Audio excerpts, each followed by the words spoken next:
Hello and welcome inside of historic Keyworth Stadium for a little bit of Wednesday midweek W League action. I am Jarrett Mackey alongside a special guest for today's broadcast, Matt Sheldon. Matt making his broadcast debut. Thanks for joining us up here, man. Thanks for having me. I am nervous, I got to tell you.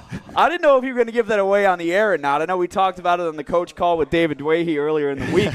But yeah, you being nervous is something I was a little bit shocked by. First time commentary? First time doing any commentary at all, so we'll see how it goes. I'm used to being in front of a camera, but the live aspect is what I'm a little worried about, so we'll see. Yeah, he's worried he's going to say something bad on the air, but we have full faith in him as we get ready to take a look at Detroit City FC's starting 11 for this evening's match. A lot of familiar faces. Danny Steffen with the armband. Allison Lapointe played a great game on Saturday, looking to get their first win of the USL W League season, waiting for kickoff. We take a look at the table there.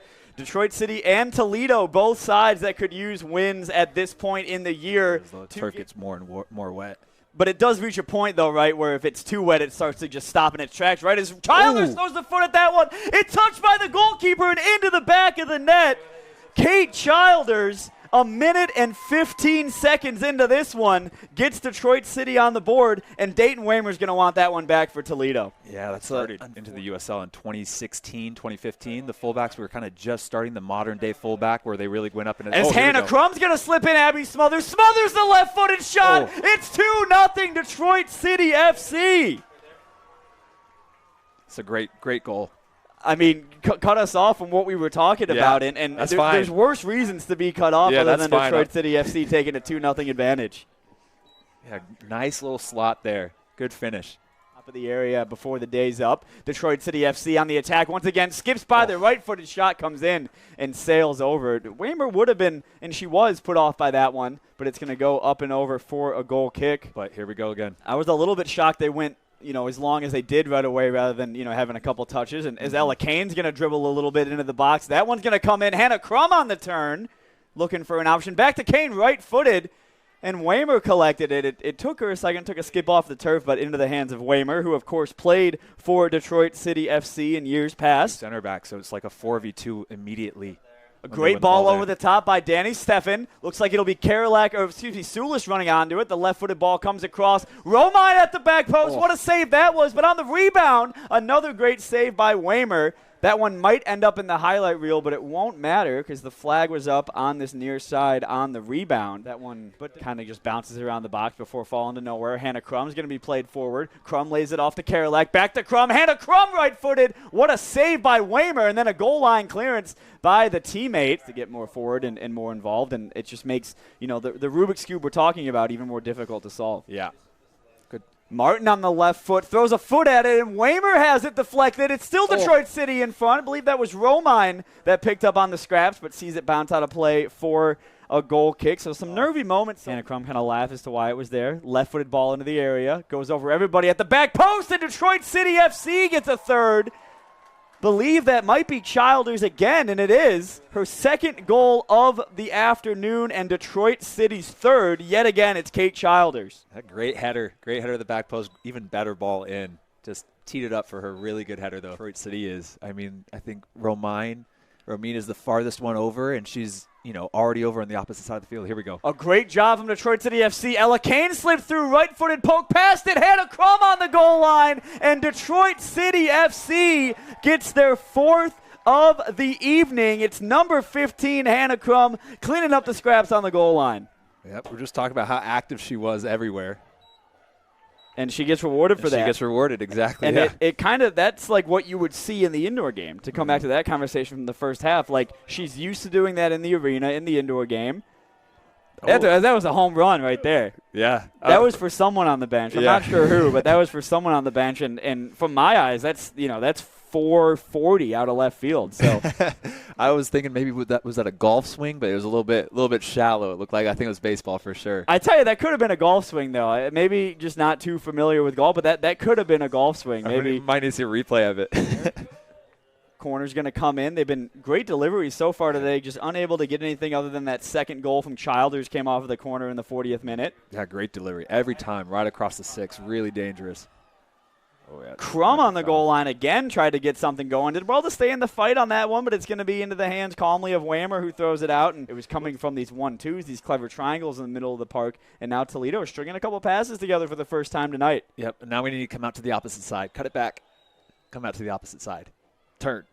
Yeah, right there. Now go all the way over. See that, how much space she's in right there? If they just keep doing that over and over again, they're going to get opportunities. That ball is going to come in, and LaPointe gets up and makes the save. And really the first time all day that she's had to make a claim like that, and a great job. And I hope folks at home are as impressed as I am up here. Like Matt Sheldon just watched that play develop before it even happened, 10 seconds ahead of everyone. Really worked out, but he's doing well now. We still sometimes train together. How is he at commentary? That one's going to come in, and what a finish at the near post. It's Hannah Crum, and just like that, it's 5-0 Detroit City FC. There's a fox in the box. She's always active, running around, making those runs, and that's the defender's nightmare. It's just a striker that just won't stop moving. And the way that sort of just flashed across goal, it all happened so fast that, I looked up and I was shocked to see that the ball was turned in at that near post. It really was a clever finish to manipulate the foot that way to see that one hit at the far post. Great came in. I don't know if that's just momentum shifting or if, like you said, people getting worked in the game or whatever, but Toledo definitely is making an attempt to go forward here.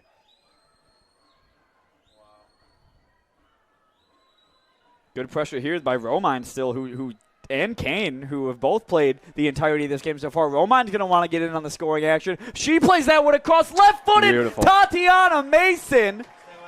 We talked about her experience. We talked about her quality. And Tatiana Mason adds a 6th goal for Detroit City FC. It's a great cross in, too, just a cutback cross. Sometimes the hardest things to deal with as a defender when you're running back to your own goal into your 6, and they cut it back towards that penalty spot. It's so hard to turn, shift your momentum, and try to defend that. I did so. And Detroit City FC will take a sigh of relief knowing that Saturday's opponent also played this evening, and what would have been a tighter game than this one. So, more energy exerted and things of that nature ahead of Saturday's contest. I always thought Kalamazoo was a made-up place. Just the name alone? Or? Yeah, just from the name. I don't know. I kind of, it's like one of those things, what are they, kazoos? Kazoo, yeah. Well, it's good because I think their their tri-code to the USL is Kazoo. There we go. So there you go. Yeah, that's good. It's also good to know that's a real city. It is. That's awesome. And what's tough is there's probably a become elite Matt Sheldon fan at home right now watching this thing, just lives in Kalamazoo, and is like, oh my gosh, man. I'm sorry. I thought it was kind of same with Timbuktu. You think that's a fake place, but it's actually a real city. That one. And that'll do it at Keyworth Stadium. Detroit City FC 6, Toledo Villa 0. Matt, it was a end-to-end performance from Detroit City FC. Dave Dway, he's got to be a happy man tonight. I think he's definitely happy. I don't think you can ask for too much more from this game, and I think the entire team did extremely well. How did you find your commentary debut, Matt Sheldon? I loved it. I had a ton of fun. I'm sorry that I talked about Bigfoot for a little bit too long, but I really enjoyed the game, and I love doing this. And again, I hope I get another appearance. It seems like we should have talked about the validity of Kalamazoo as a city more often than we did, but that's something to kind of tease us for the next time that we're up here in this booth together. Detroit City FC 6, Toledo Villa FC 0. Appreciate everyone tuning in on Sports Engine Play and on CBS Detroit. Detroit City FC back here against Midwest United FC on Saturday.